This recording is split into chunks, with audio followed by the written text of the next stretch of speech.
Muy buenos días, tardes o noches a la hora que ustedes nos escuchen. Yo soy Renata Turrente. Esta es otra de nuestras emisiones de Diálogos por la Transformación, de nuestras microentrevistas con los y las coordinadoras de los ejes. Y en esta ocasión tengo el enorme placer de estar con la maestra Irma Pineda, quien ha coordinado el eje de pueblos originarios en Diálogos por la Transformación, y que desgraciadamente no pudimos coincidir porque ella está en Tijuana y yo estoy en Ciudad de México, pero mañana yo me voy a Monterrey y luego a Cancún, entonces no nos vamos a poder encontrar en ningún espacio más que por internet, así que te doy la bienvenida, querida Irma, un gusto estar contigo, aunque sea por Zoom. Buenas tardes, días, tardes, Muy noches. buenas tardes, querida Renata. Padiushi, Girabi, Nikayo Yala, ¿no? Muchas gracias. Pues la primera pregunta que te quisiera hacer es que nos platicaras de manera breve tu trayectoria y ya después un poco entrarle a lo que has tú obtenido, que has podido recoger de las demandas que se tienen en el eje que tú coordinas. Claro que sí, con mucho gusto. Para quienes no me conocen, pues mi nombre es Irma Pineda Santiago, soy originaria de Juchitán, Oaxaca, perteneciente al pueblo Vinizá o Zapoteca, como también nos conoce. Y pues mi acercamiento con la izquierda viene porque me tocó nacer ahí. Mis padres, mi padre y mi madre fueron fundadores de una organización conocida en la izquierda, que es la COSEI, la Coalición Obrera Campesina Estudiantil del Istmo. Y pues ahí nos tocó nacer y andar. Por las luchas en la defensa de la tierra de mi padre, fue desaparecido de manera forzada por elementos del ejército mexicano y esto pues nos llevó a caminar desde 1978 en la búsqueda y acompañamiento con otras familias de personas víctimas de desaparición forzada, ¿no? Y bueno, pues también desde hace muchos años nos sumamos al proyecto del licenciado Andrés Manuel López Obrador, desde las campañas del 2006, el 12, el 18, ahí hemos estado acompañando desde diferentes regiones y zonas, en especial lo que tiene que ver con pueblos indígenas y también con profesores, ¿no? Que nos hemos estado sumando. Y en este proceso, este acompañamiento, pues también conocimos a otras personas como el doctor Juan Ramón de la Fuente, ya que entre otras cosas también estuve como representante de pueblos indígenas de México, América Latina, en el foro permanente sobre cuestiones indígenas de la ONU. Ahí tuvimos oportunidad de trabajar muy de la mano con el doctor Juan Ramón y pues ahora que tuvieron la invitación para integrar este equipo de diálogos por la transformación, pues a su vez me extendió la invitación para acompañarle en este proceso que ha sido muy, muy importante, porque querida Renata, déjame decirte que creo que algo fundamental en este camino es la escucha, ¿no? Es decir, saber qué está pensando la gente, saber qué quiere, saber qué demandan, cuáles son las principales preocupaciones, las necesidades y, por supuesto, las propuestas. Interesantísimo y muchas gracias por compartir. Y un poco si nos pudieras platicar en los foros que tú has tenido, que además los has tenido en diferentes lugares de todo el país, has estado viajando mucho. ¿Qué has descubierto? ¿Cuáles son las demandas? ¿En qué se ha avanzado? ¿En qué no se ha avanzado? ¿En qué falta o todavía falta por hacer? Si nos pudieras platicar un poco de qué demandas has podido recoger en estos diálogos que has realizado y en estos foros. Y como bien tú dices, en este proceso de escucha, que es precisamente lo que nos encomendó la doctora Sheinbaum, sentarnos a escuchar a la gente. Han surgido varias cosas que tienen que ver con demandas históricas de pueblos indígenas, por ejemplo, la conectividad, ¿no? Lo cual, pues en este primer periodo de la 4T hemos visto que ha habido algunos avances con el tema de los caminos artesanales, que eso ha sido muy, muy importante para muchos pueblos y que por supuesto hay una demanda de seguir trabajando en ello. Está también el tema de los planes de justicia en diferentes regiones. En este primer piso se avanzó con 17, hay varios pendientes más que han permitido pues restituir tierras a pueblos indígenas, pero también de desarrollar plantear proyectos muy de la mano con las comunidades.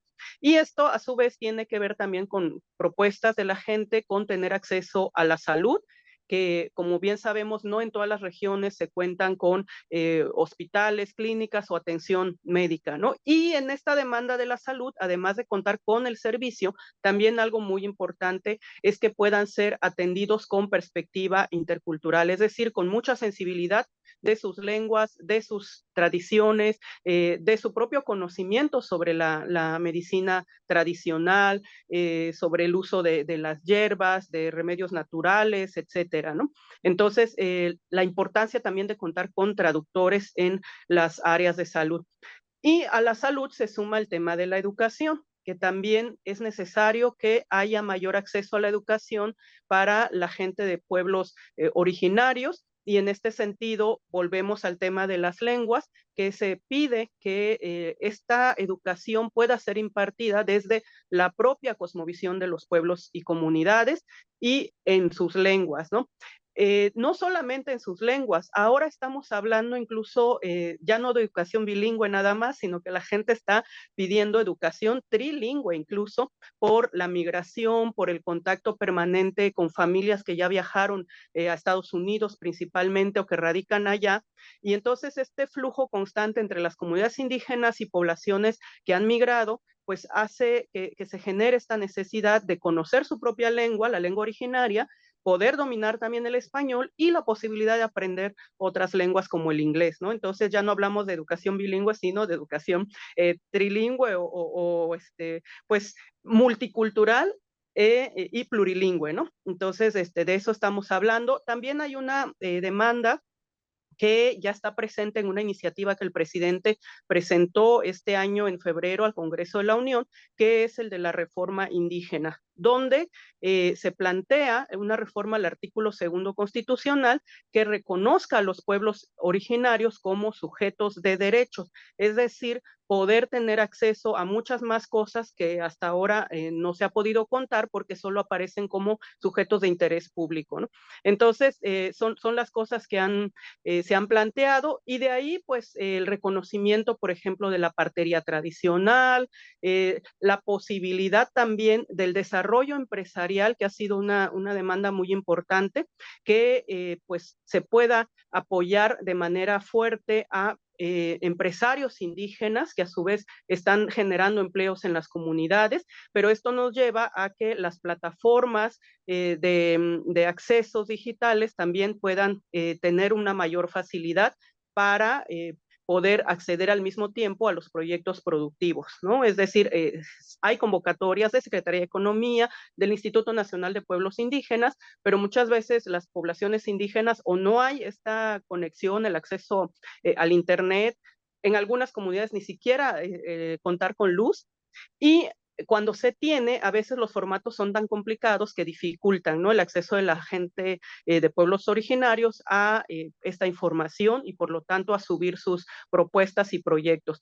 También pues hay el llamado a cuidar o a que el gobierno de la doctora Claudia cuide de manera importante lo que son los recursos naturales, medioambientales, pero también el patrimonio intelectual de los pueblos indígenas, porque en los últimos años hemos visto un fuerte acoso de personas y empresas que han hecho un uso indebido de esta propiedad intelectual, ¿no? Que se refleja en algunos ejemplos muy claros como el plagio de los diseños que hemos visto, pues los tenangos, por ejemplo, las blusas mijes, los gabanes purépechas, por mencionar solamente algunos, ¿no? Pero asimismo está el tema de la herbolaria, que hay una biopiratería, que hay que cuidar en ese sentido también, pues toda esta propiedad de los pueblos indígenas. Entonces, bueno, como ves, han brincado muchos temas de preocupación y pues sobre ello estamos escuchando y tratando de integrar en la redacción de planes de gobierno que estará trabajando la doctora Claudia. Es decir, por lo que te escucho y por supuesto por lo que he visto en los foros, tú has tratado el tema de manera transversal y has trabajado con algunos de los otros coordinadores de otros ejes. Por ejemplo, sé que tuvieron uno de lenguas indígenas con la doctora Violeta Vázquez Rojas y con Susana Harp, que lleva el eje de cultura. Violeta Vázquez Rojas lleva el de derechos sociales. También me parece que con salud, con el doctor Kersenovich, para que esto no sea una cuestión aislada, sino que más bien tu eje sea transversal, así como se ha planteado hacer transversal el eje de mujeres, ¿correcto? Así es, así es. Afortunadamente, pues creo que en el equipo de Diálogos por la Transformación se ha generado pues un buen acuerdo y un acompañamiento de tal forma que como los temas se van volviendo, como bien los han mencionado, transversales, entonces nos hemos acompañado en algunos procesos, ¿no? La doctora Violeta Vázquez Rojas, que además es una excelente lingüista, pues con ella hemos podido tener algunas reuniones con lingüistas especializados de la academia, pero también con hablantes de las lenguas. Se ha hecho un foro con diferentes personas hablantes en las que pues han manifestado estas preocupaciones de trabajar por el desarrollo y fortalecimiento de las lenguas indígenas en las 68 lenguas que todavía se hablan en este país, pero al mismo tiempo, pues hacer de la lengua un elemento presente, incluyente, transversal en temas como la educación, la salud, el tema de mujeres indígenas, por supuesto, no puede quedar atrás. Hace poco también tuvimos una reunión con un grupo importante de mujeres indígenas junto con las compañeras del Instituto Nacional de Mujeres y con Susana Harp, donde pues hacen sus planteamientos muy concretos de ser consideradas en su participación política, lo cual pues sigue implicando reformas y educación en este proceso, ¿no? Para que podamos hablar de una participación paritaria de las mujeres indígenas en temas importantes como la política, pero también pues que sean sujetas de derechos como la tenencia de la tierra, que es un tema que ha brincado mucho en estos foros en varias comunidades y la gente que nos escucha, nos mira, lo sabe. Las mujeres no tienen derecho a heredar, no tienen derecho a la propiedad, no tienen derecho a la tierra y esto es algo que nos han hecho el señalamiento de que pues sean consideradas como sujetas de estos derechos, ¿no? También sus conocimientos, como en el caso de la medicina, que muchas mucho de este conocimiento se transmite por las mujeres y también todo lo que se ha rezagado históricamente a las mujeres y que son demandas no solamente de mujeres indígenas, sino en general, y que pues se han mencionado, se han señalado, y por supuesto que todo esto lo estamos tomando en cuenta para que se incluya en las propuestas de trabajo de la doctora. Y que justamente tú mencionas un poco lo que platicamos, esta parte de la tenencia de las tierras, que es una deuda que se tiene desde la Revolución Mexicana, donde a las mujeres en general no se les otorgó esa posibilidad. Digamos, México fue vanguardista en ese sentido en épocas revolucionarias, pero no le llegó a las mujeres y parte de la propuesta de la doctora Sheinbaum es que al menos 150,000 mujeres se vuelvan dueñas de ejidos, de tierras, ¿no? Y me parece, bueno, eso por un lado, y por el otro lado la pensión a mujeres de 60 a 64 años, que empezaría en el primer año de gobierno, en específico con mujeres indígenas. Entonces, un poco creo que estas dos propuestas y con esto preguntarte qué hace falta o qué podemos esperar el próximo sexenio si el pueblo de México así decide que Claudia Sheinbaum sea nuestra próxima presidenta. ¿Qué es lo que podemos esperar? Ya di estas dos adelantos, pero hay algo que quisieras tú agregar sobre algunas de las demandas que Claudia Sheinbaum que consideres que Claudia Sheinbaum pueda impulsar el próximo sexenio. Claro que sí, esperamos que así sea y que a partir del 2 de junio ya tengamos mucha claridad y estemos hablando de la señora presidenta, cuando digamos el nombre de la doctora Claudia Sheinbaum. Y en cuanto a pueblos indígenas, fíjate que hay algo muy, muy importante que también ha surgido en estos foros, que es el tema del respeto a la decisión de los pueblos. Y aquí esto se suma a una demanda también histórica, que es el derecho a la consulta. Incluso ya hay una iniciativa que fue presentada al Congreso de la Unión, pues esperamos que se discuta en la siguiente legislatura, lo cual significa que para cada propuesta que haya y que afecta a la vida y al territorio de los pueblos indígenas, estos deban de ser consultados, es decir, que se les pregunte si están o no de acuerdo con el desarrollo de este este proyecto, y eso ha sido muy, muy importante, ¿no? Que se les escuchen sus decisiones y que se tome en cuenta esa decisión. Es decir, que cualquier proyecto, aunque se nombre de desarrollo, no sea impuesto si no es en acuerdo con las comunidades, para que las comunidades y las poblaciones indígenas pues también sean partícipes de todo este proceso. Entonces, ese es un tema que pues esperamos que la doctora tenga absoluta sensibilidad, no solamente de escuchar, sino también de tomar en cuenta estas decisiones cuando se trata de proyectos de desarrollo en los territorios de pueblos y comunidades indígenas. Totalmente. Esto y precisamente esta parte transversal que esperemos ayude un poco también a que todas estas políticas públicas que se han planteado contribuyan a que haya un cambio cultural, que un poco hablabas al inicio, ¿no? De no pensar que se tenga que aprender solamente una lengua, sino varias lenguas, o que en parte de la parte educativa lo incluya, o que la parte de salud también lo tenga. Mencionabas tú las parteras, pero también, por supuesto, la medicina, etcétera. Entonces, me parece que justo esta parte de la transversalidad puede ser lo que llamaríamos continuidad con cambio para el próximo sexenio. Y no sé si tú tengas algo con que quieras cerrar pues de estos casi 6 meses que hemos estado realizando los diálogos y que culminarán al menos de la manera en la que se han estado haciendo previo al 2 de junio, antes de la votación que tenemos. Claro que sí, a mí me gustaría mencionar dos cosas más.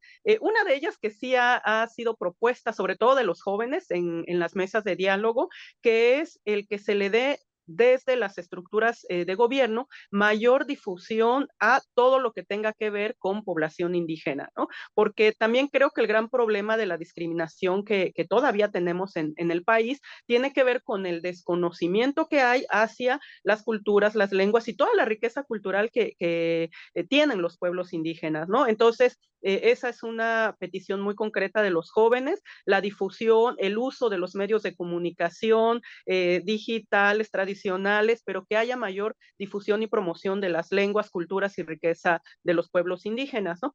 Y por otro lado, pues aprovechar también para invitar a la población no indígena a que sea más sensible y que esté abierta a conocer y a disfrutar, porque realmente hay muchos elementos que los pueblos indígenas tienen de valor, y que creo que en la medida que se conocen, en que se disfrutan, en que hay un acercamiento a estos elementos de los pueblos indígenas, no desde la mirada folclórica, ¿no? Sino desde el valor real que tienen, creo que en esa medida se va a poder apreciar más, y también esto va a contribuir a ir haciendo a un lado este proceso de discriminación que aún vivimos. Entonces, esa es la invitación.